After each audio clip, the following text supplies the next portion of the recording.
Today, we will be looking for the ghost of Marilyn Monroe, the most beautiful woman of an era, who made her name history in gold letters. Yeah, you didn't hear wrong, the ghost.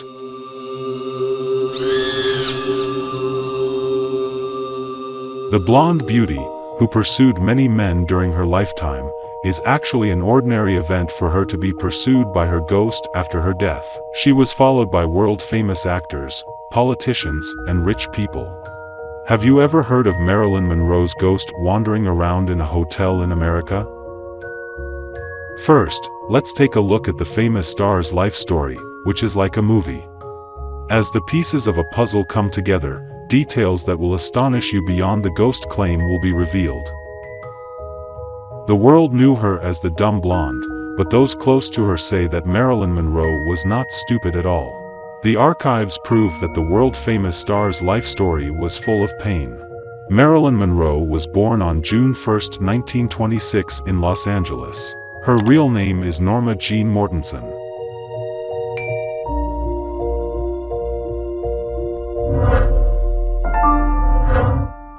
Marilyn Monroe's difficulties in life began even before she was born.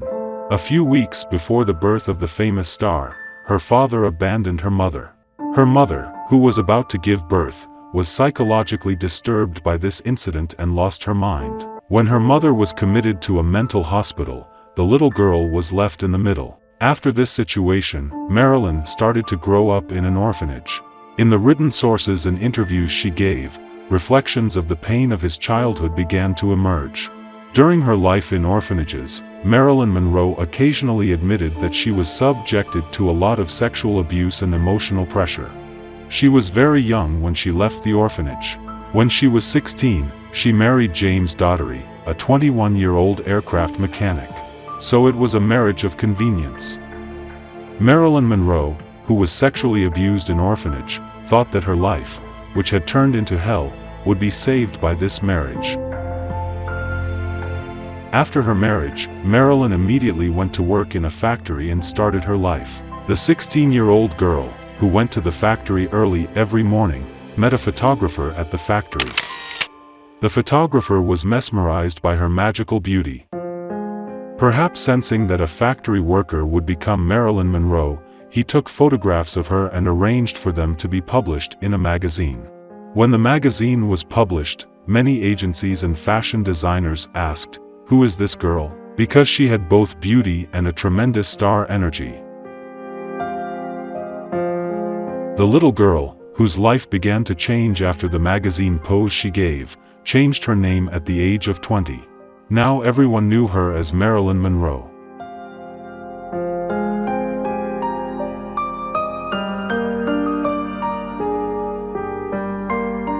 Officials at 20th Century Fox, the world's largest film production and distribution company, gave her the stage name Marilyn Monroe because they found her previous name too long. However, the famous star was not happy with the name Marilyn at first, even saying, "I don't even know how to spell Marilyn." The famous star, whose mother lost her mind shortly before her birth, grew up without a mother, but chose the Monroe part of her name herself, as it was her mother's maiden name. It is not known for certain who Marilyn Monroe's father was. Charles Stanley Gifford is the man claimed by Marilyn's mother to be her father. However, Gifford's family still claims they have no connection to Marilyn Monroe. Marilyn Monroe, who grew up without a father while her mother was in a mental hospital, did not break away from life despite all the drama she experienced. She appeared in front of the camera for his first motion picture in 1947. Marilyn's first film was The Shocking Miss Pilgrim. Marilyn appeared in this movie for a moment as a telephone operator. So she was not in the lead role as you might have guessed. The first marriage of Marilyn Monroe, who was looking for roles in movies and struggling to become a star, ended during this period. The famous star made her second marriage to Joe DiMaggio in 1954. Joe DiMaggio did not approve of Marilyn's career. He often expressed that he preferred his wife not to work. Marilyn Monroe did not like this situation at all. And please look carefully at this photo. Behind the scenes of this pose that introduced Marilyn Monroe to the whole world lies a great drama. Marilyn Monroe, who starred in the movie The 7-Year Itch, had so much light on the set during the shooting of the famous fan scene that her dress was insufficient to cover her body. Her husband Joe DiMaggio, who came to the set, was so angry at this situation that he inflicted violence on Marilyn that same evening.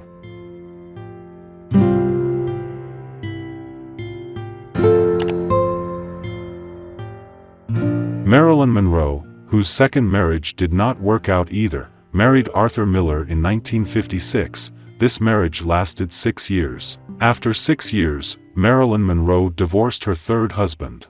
Marilyn Monroe, who was abused in orphanages as a child and experienced great disappointment in her 3 marriages, started to live in love with world-famous singer Frank Sinatra. According to information in the magazine archives, Marilyn Monroe liked to walk around naked at home. One night, Marilyn entered the living room by naked, where Frank Sinatra was playing poker with his friends, and Sinatra was infuriated by this scene. Marilyn Monroe did not only hate men because of the violence she had suffered. All her life she dreamed of getting out of Los Angeles and settling in New York, the only city she had ever loved. Although she lived in New York for a while, it always remained her temporary home. In fact, before she became famous, her dungeon-like life, unhappy marriages and turbulent romances had secretly caused her to collapse. Her psychiatrist Dr. Ralph Greenson diagnosed Marilyn with borderline paranoid schizophrenia.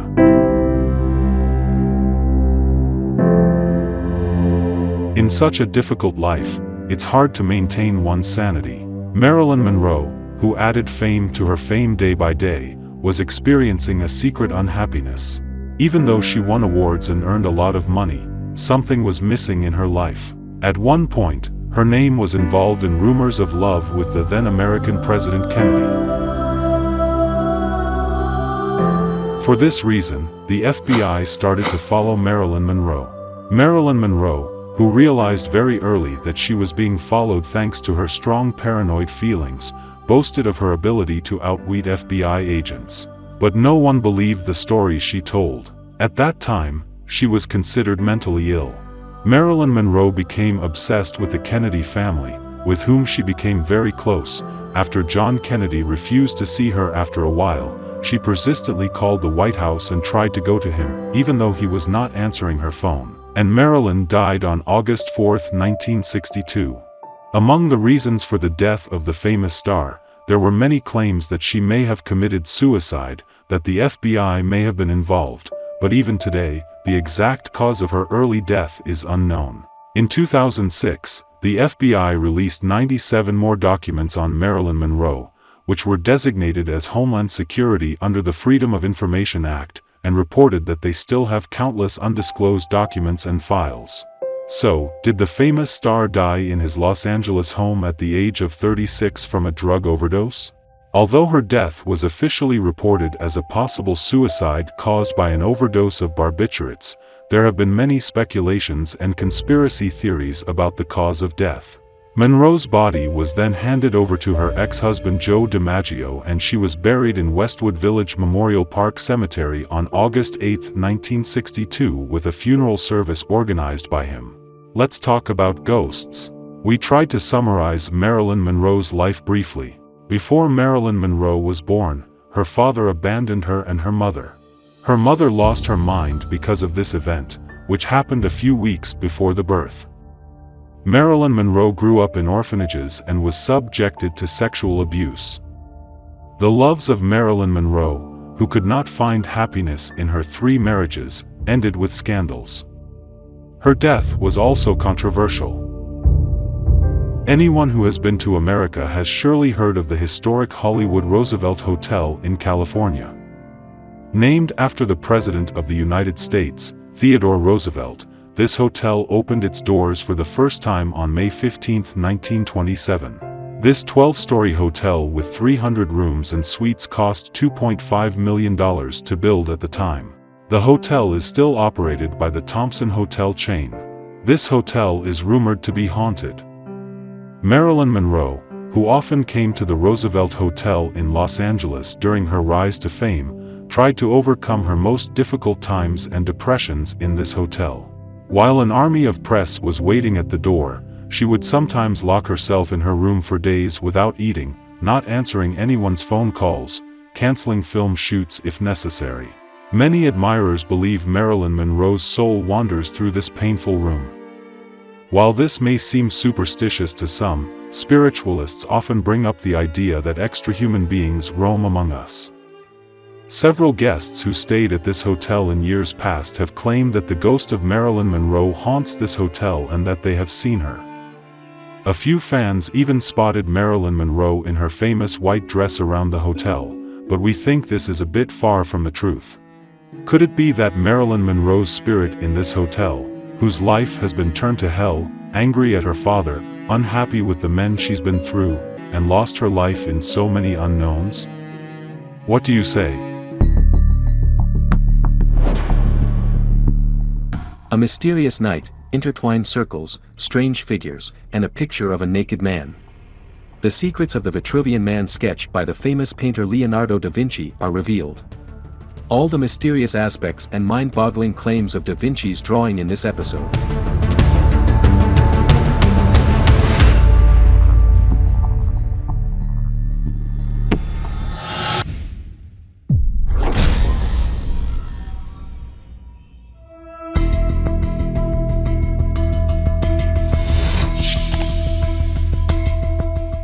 When we are all a little bored, if we have a pen and paper, we scribble interesting figures on the paper. We draw on paper either vague lines or shapes that reflect our psychology at that moment, such as houses, cats, trees, or shapes. In 1492, no one knows what the famous painter da Vinci went through, what his psychology was at that moment.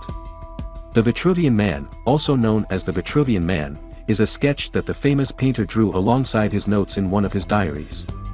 In fact, da Vinci is said to have drawn the Vitruvian Man inspired by the proportions described by Marcus Vitruvius Pollio, a famous architect and writer from ancient Rome who lived in the 80s BC, in his work De Architectura.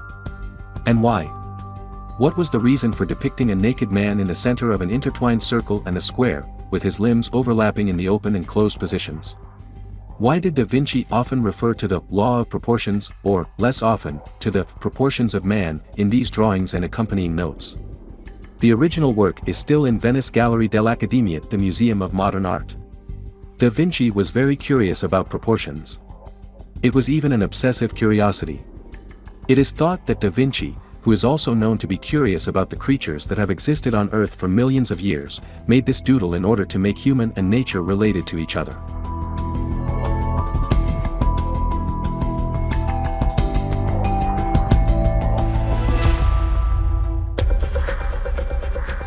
According to the Encyclopaedia Britannica, one of the world's most famous written sources, Leonardo thought that the human body is an analogy of the workings of the universe. It is also believed that Leonardo symbolized the material being with a square and the spiritual being with a circle, and that this is how he expressed the two aspects of the human being in the drawing. In this drawing, which represents a combination of anatomy and geometry, it was also revealed that da Vinci had unique talents in both art and science. The famous painter's superior talent and imagination can be observed today in many of the works he bequeathed to us, from the Mona Lisa to flying machine designs. Let's look a little more at da Vinci's drawing. Vitruvius books, which he was inspired by, not only contained the proportions used in architecture, but also many interesting observations about the human body. According to Vitruvius, the navel was the center of the human body. Most of us complain about a belly that harbors weight. If you take the navel as the center, it is actually possible to draw a perfect circle around the body. It was also proven and realized hundreds of years ago that a man's height is almost equal to his arm span. The fact that the man was inside a square also necessitated this. Vitruvius was a light for da Vinci in his scientific research. However, da Vinci was not trained in mathematics. When his interest in mathematics increased for a period, he took lessons from Luca Pacioli, one of the most respected mathematics teachers of that period, and improved himself. Vitruvius' original drawings were a bit bad. Despite his knowledge, Vitruvius could not draw well. Da Vinci realized that the correct drawing could only be made by taking the center of the circle and the square at different points. Because when both the circle and the square had the same center, the problem of squaring the circle arose, which was impossible to solve. Leonardo made his drawing meticulously, unlike all other artists. Moreover, in his notes accompanying the drawing, he expressed his observations as well as the classical architectural concepts used. Leonardo da Vinci admired the ideal proportions of the human body. For this reason, he applied the concept of the golden ratio to the Vitruvian Man, as in other famous paintings such as the Mona Lisa and the Last Supper. In the drawing, the golden ratio was calculated by dividing the distance from the soles of the man's feet to his navel by the distance from his belly button to the top of his head. The number he obtained in this way was about 0.656. The fact that the real golden ratio is about 0.618 sheds light on hundreds of years ago. So the two results are very close to each other. The Roman writer and architect Marcus Vitruvius Pollio inspired da Vinci. So far, we think you have some information about how the sketch came into being. Now we move on to the mind-boggling claims.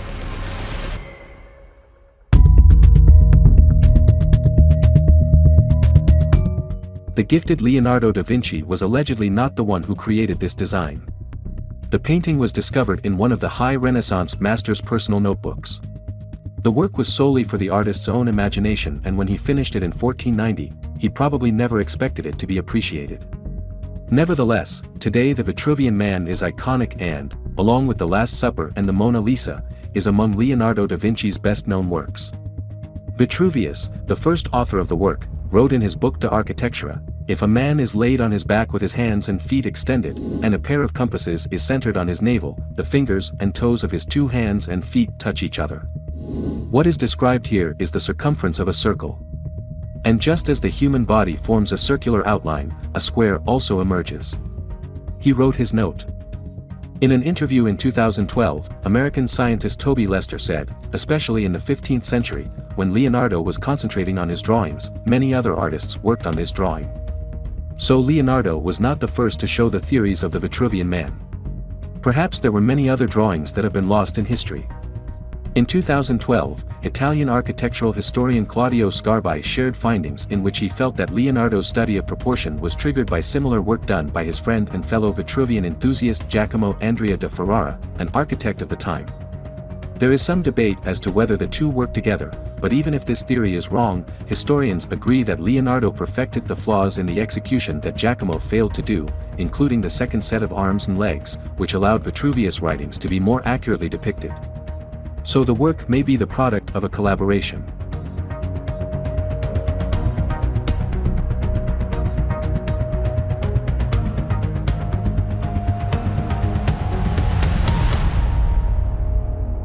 In their mathematical discoveries, Vitruvius and Leonardo were searching not only for the human golden ratio, but for the proportions of all creation.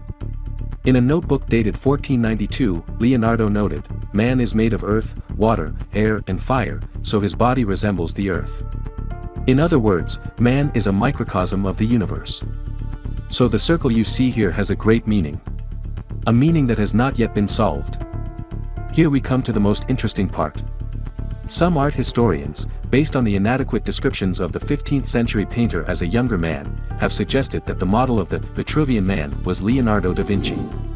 He was described as very beautiful for the time, with a slim and fit build and strong, curly, shoulder-length locks of hair.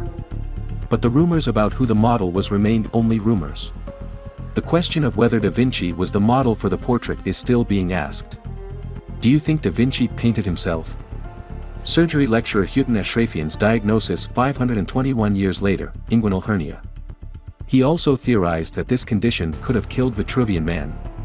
According to him, he probably did not live long after this work. Vitruvian Man had a hernia. Da Vinci had no such complaint.